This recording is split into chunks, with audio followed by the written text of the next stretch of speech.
Good evening. Good evening. First of all, just to lighten things up, after 36 years of teaching high school mathematics, I promised myself I'd never come to another school board meeting.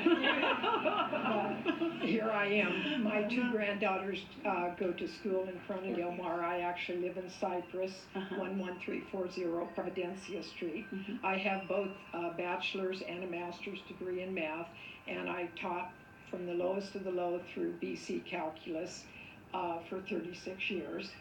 And I know from my experience, without a doubt, and all the brain research backs me up, that to put all kids of the same age in the same level of mathematics goes against, I would stake my life on it. It's the wrong thing to do.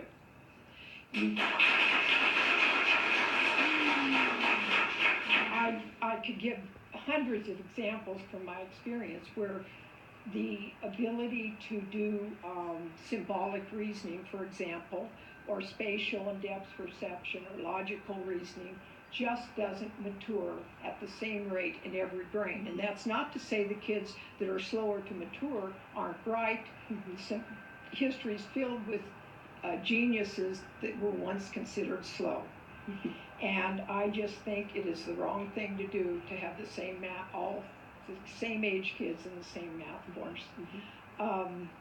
Let's see, there were a couple other things I wanted to say, but I 2 days a week, for the last 2 years, I volunteered at Harborview Elementary School. I've taught algebra, geometry, probability and statistics, and history of math to a group of 16 sixth graders. Did it last year, 2 days a week. I drive all the way down and do it for an hour and a half every Tuesday and Thursday. These kids are soaking it up.